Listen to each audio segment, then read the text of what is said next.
J'ai regardé sur YouTube pas mal de vidéos où des gens présentaient leur jardin.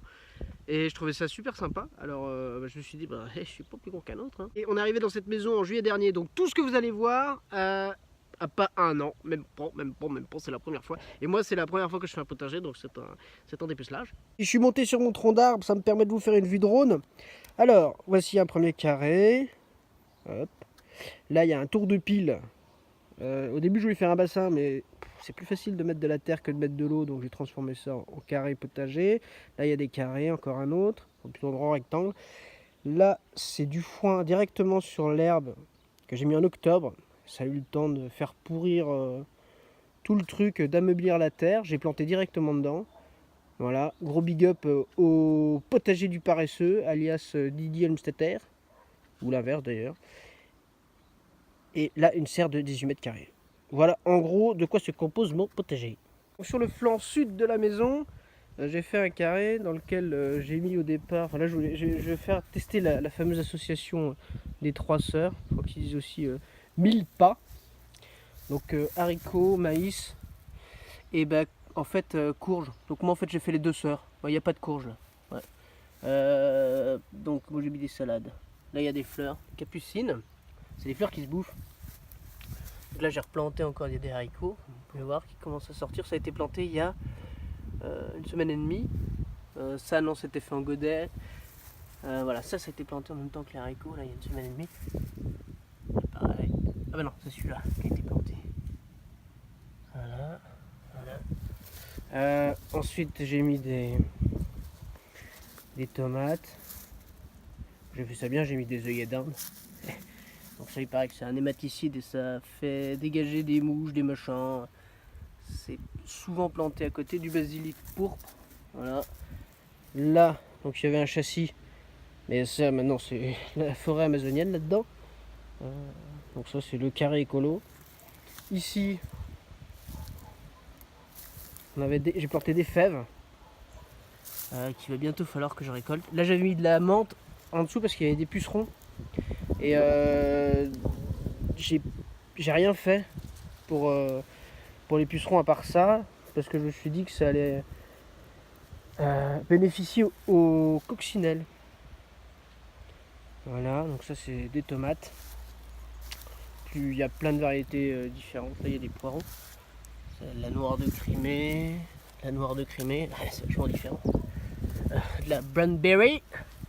Là aussi c'est de la Brandberry. Tomate Tonley, tomate Budanovska. Alors toutes les variétés un peu spéciales, je les ai achetées à Pascal Pout du potager de la vie. Donc lui c'est un peu le maître kung-fu de la tomate. Il est dans l'Hérault et il fait pousser des tomates sans eau. Voilà, c'est-à-dire que c'est marche ou crève. Voilà, il y a une goutte au départ pour germer, puis après rien du tout. Et donc ça fait 20 ans qu'il fait ça. Et donc normalement il a des variétés très résistantes au manque d'eau. Bon, nous on est en Bretagne, donc c'était peut-être un peu précautionneux, mais enfin bon, on va essayer, on va voir. Là, il y a une aromate qui s'appelle l'herbe à curry.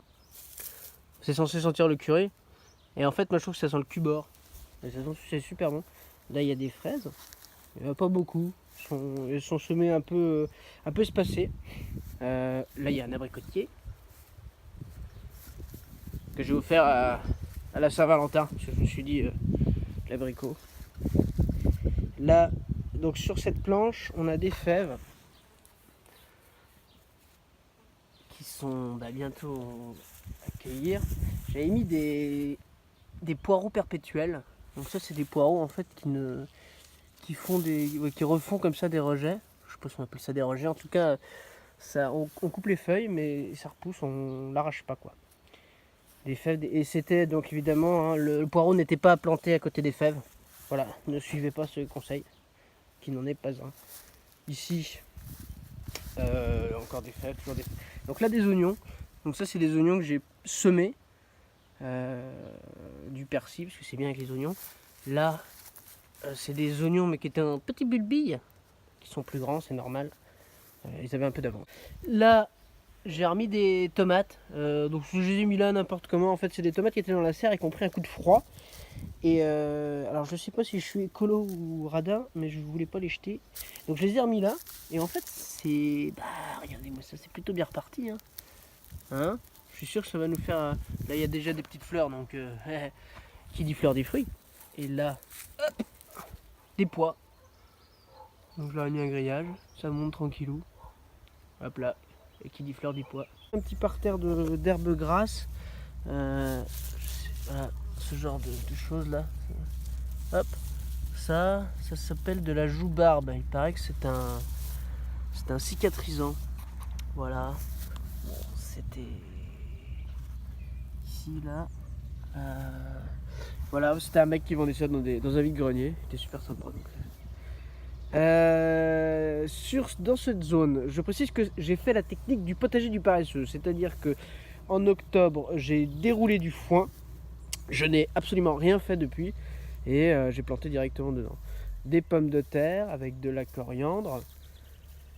La coriandre qui est une bonne plante pour les insectes auxiliaires, comme on dit. Ça, une fois que ça fleurira, ça va attirer les mouches tachinaires, je crois que ça s'appelle comme ça, qui sont des mouches qui parasitent des chenilles, qui parasitent les vers blancs, les vers gris.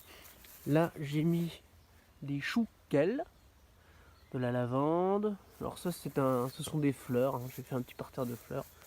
Voilà. Donc mes patates, hein, c'est pas trop mal. J'ai remis on remet de la tonte, hein, ça fait comme si on les butait.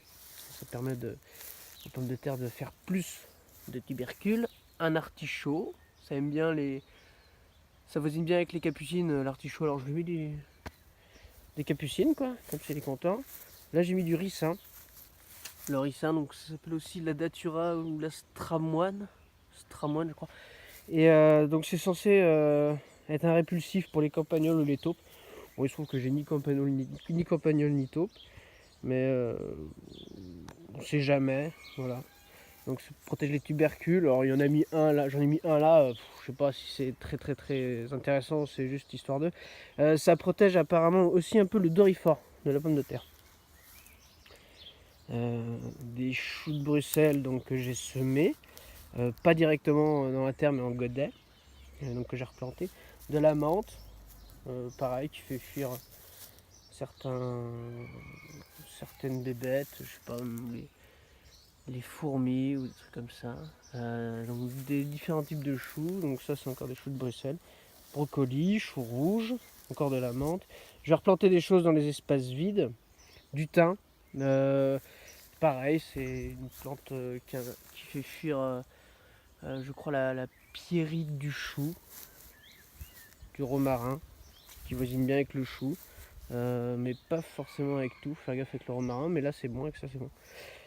J'ai planté des petits coquelicots ici pour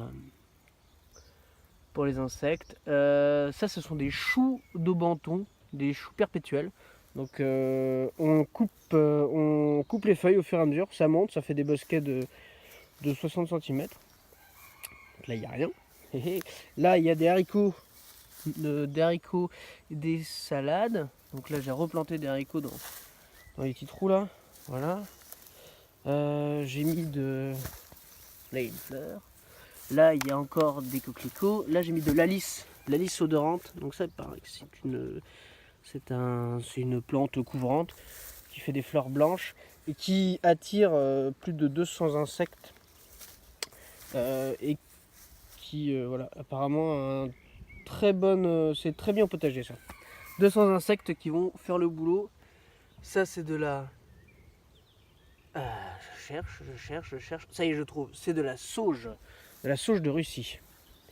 Et ensuite, j'avais planté une petite tomate la tête en bas.